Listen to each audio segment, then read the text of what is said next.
The next one we're going to look at is the now the private company limited by shares. I would like to take that on that one before I go into limited partnership. Now, companies limited by shares, and then companies limited by shares.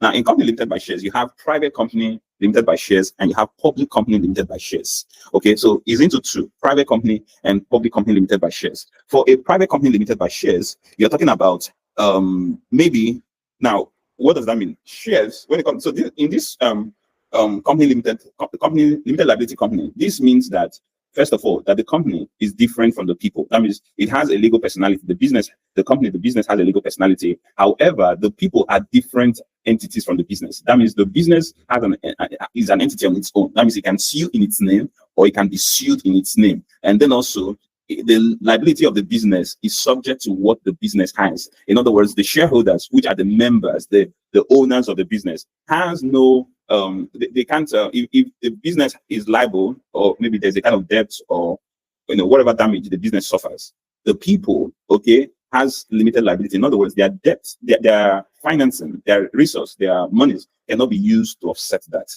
It's only what the business has that will be used to offset whatever damage, debt, liability that the business may incur.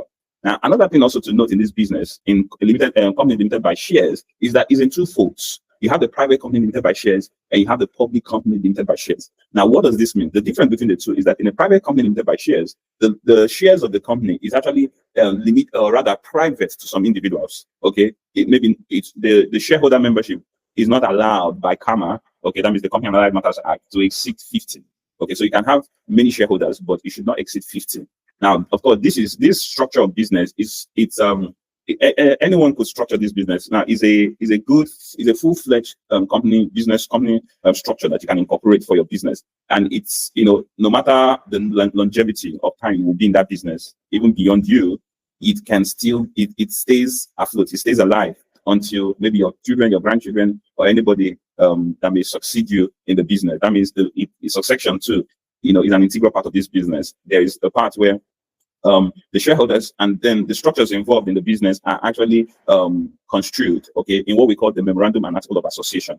Now, all of this thing that I just said, it also applies to public company limited by shares. However, in a public company limited by shares, the shareholders are not limited. You can have as many shareholders as possible. Now, in this one, what it means is you went public. Your ownership is public to the people. That means you are bringing in a whole lot of people to join you in having ownership in the business. Being a shareholder means that you are a joint owner of that.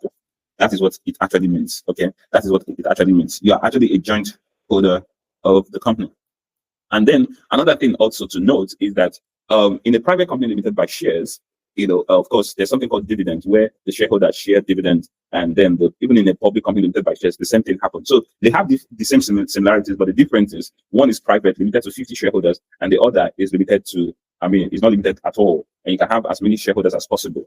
One important detail too to also note in a private company limited by shares and a public company limited by shares is that the business now, this actually the usage of this kind of structure are mostly to people who already know this is the kind of business that they want to get into. Maybe you are into oil and gas, or you are into real estate, or you are into any kind of business. You already know that this business, you really want a very good and longevity of structures to build in the business. Then, of course, you can certainly go into the private company limited by shares or the public company limited by shares.